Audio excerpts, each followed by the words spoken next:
Hello ladies and gentlemen, welcome back to the channel. You may have noticed that it's a little bit brighter and I'm doing this earlier in the day. And that's just because I got the motivation to do it. I guess you could say it's just the feeling from God. And also, I just watched a YouTube video on this guy giving reasons why Christian movies are bad. Now, I agree with that. A lot of Christian movies, Christian content in general, is handled very poorly. It could be a lot better than what it is. But the reasons this guy gives are really really insane, and I think part of it's because based on the things he said in the video, I'm going to assume he's an atheist. He mentions having a Christian background. I don't know where his heart is, but his reasonings for why he's saying Christian content is bad is not. It's not really. I feel like I've gotten dumber after watching that video. So, I don't mean to be condemning, but man. Alright, so, no more condemning. Forgive me, Lord, I didn't mean to do that. So, anyway, with that out of the way, I'm going to be reviewing what we read in Leviticus chapters 11 through 15. So these are essentially the purity laws. What causes somebody to be unclean and how they can become clean again, and the sacrifices to signify their purity. So I want to remind you that in chapter 10 we were given a reminder of a very haunting reminder of why it's important to enter into God's presence in a clean state, in other words, a pure state, because our sin cannot exist in the same place as God's presence. And because what Nadab and Abihu did, it was a direct insult to God's holiness, and that's why they ended up dying there. So in chapter 11 we're told certain animals that are and to are not be eaten. And just to give a little summary, basically anything that doesn't both chew cud and has a divided hoof and is cloven-footed, anything that doesn't have both those things, don't eat it. Any creature that lives in water that doesn't have fins or scales, don't eat it. And it's really, and don't eat predatory birds. Things like grasshoppers, locusts, they're okay to eat. Don't eat any of the bugs.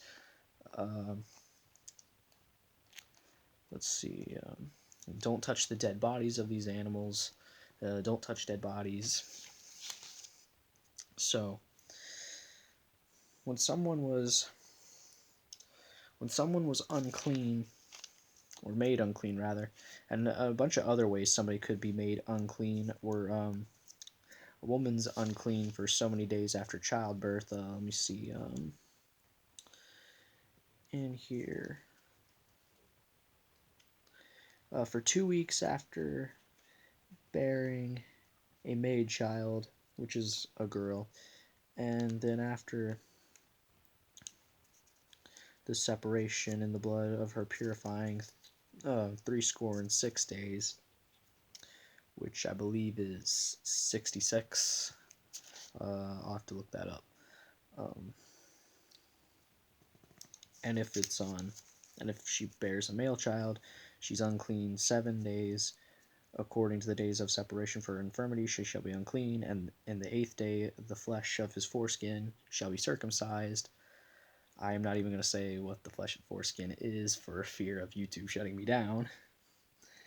And she shall then continue in the blood of her purifying 30 days. So 33 days. And then she has to offer and she has to offer offerings for her purification, 1 lamb of the first year for a burnt offering, and a young pigeon or a turtle dove for a sin offering. If she's not able to bring a lamb, then 2 turtle doves or 2 young pigeons.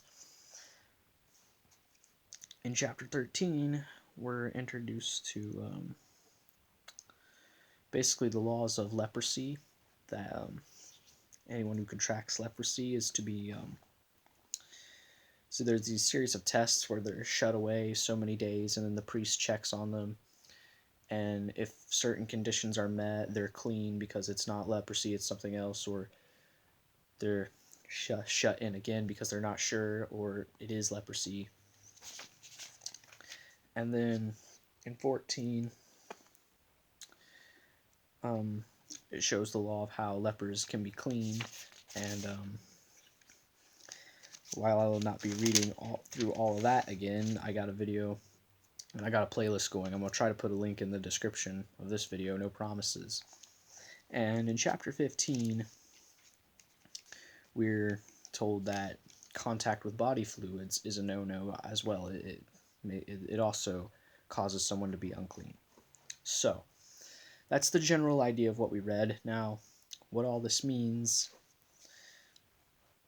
is if you're unclean, you can't be in the presence of God while you're in that unclean state. See, today we don't have to worry about that because we got Christ, the blood, his blood purifies us, it atones for us. And essentially, since uncleanness was spreadable, like anybody who touched an unclean person was also unclean, usually, according to this, most of the time it was until evening, sometimes a few days, and sometimes as long as the unclean person, which typically lasted a week or two, sometimes longer, especially with leprosy. Sometimes it would last the rest of the person's life. And because of that, they were isolated or distanced from the rest of the population because they didn't want the uncleanness to spread. So they essentially invented quarantine, and I think it's interesting to read now because we got a little quarantine going on currently. Their quarantine was not just for diseases, however, though theirs was also ceremonial, because leprosy was a disease, and if somebody had a disease, they were unclean. But uncleanness was also ceremonial, because if you touched an unclean person, that didn't mean you were going to get their whatever disease they had if they were unclean because of a disease. But it did mean that you were ceremonially unclean, so you had to be isolated too until your uncleanness was over, and then you gave a sacrifice to atone for it. So it was not a sin to be unclean, but it was a sin to be unclean and waltzing into God's presence while in that state. And it was important for the priests to make sacrifices for these people, because they had to be aware of because they were living near God's very presence, so they had to be aware of their purity at all times. And it's kind of encouraging to know that this is nothing new in the spiritual world. The quarantine thing, theirs didn't usually last as long, but we can be encouraged because it's happened. Because this shows us that it's happened before. God has seen this before. God has invented this kind of thing for the protection of others, and it will end. It is only temporary. And this really drives home the point, because in chapters 16 and 17 it talks about the Day of Atonement, and that's going to be exciting to read about because it's a direct pointer to what Christ does on the cross. Each one of these sacrifices conducted in Leviticus, and from then on, they all point to Christ, but they all have different meanings in and of themselves. And that's what see, a lot of the Pharisees, their problem was, in Jesus' time, they thought that their works, the sacrifices, and the keeping of the purity laws and everything, that they thought that's what made them saved. No, what made them saved was putting their trust, because they were Old Testament, they had to rest that the Messiah was going to come, was going to atone for their sins. They had to trust in that. That's how people in the Old Testament were saved. See, we're on the better side of the cross. We know who the Messiah was. We can rest that he did that work. The people in the Old Testament, they had to rest they were going to do the work. Some of them understood this, and the sacrifices were largely symbolic towards it, but also because God calls us to be holy. And the word holy means to be set apart or unique. It could also mean to be different. God wanted the Israelites, he wants us to be different from other people. How can we be different? By following the Ten Commandments, for example. It's not because that's what saves us, it just makes us more Christ-like. It's the same way it made the Israelites more holy. And being Christ-like makes us more holy. Of course, we can't do everything, we're not perfect, but thanks to Christ, whose blood was shed for us, to cover for our sins, we don't have to. And the Israelites, they had to rest that the Messiah, Christ, was going to do that.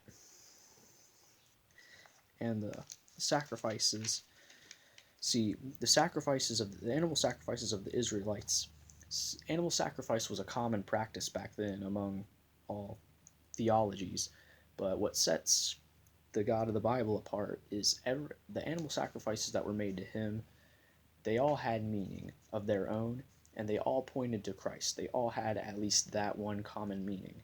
A lot of the animal sacrifices in other religions, sometimes it was just an empty thing that they were doing just because they thought that that's what their idol wanted. But the Israelites, they could be sure what God wanted because it's what God commanded of them.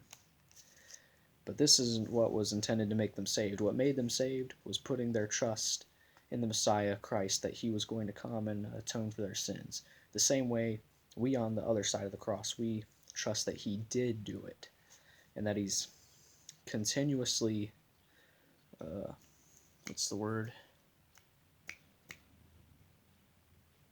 He's continuously speaking on our behalf to God. And the book of Leviticus, the whole purpose, one of the whole purposes of Leviticus is to make us, from New Covenant perspective, the purpose of Leviticus, these laws are to make us appreciate the gospel and the things that we no longer have to do to be in the presence of God, because Jesus fulfilled every letter of this.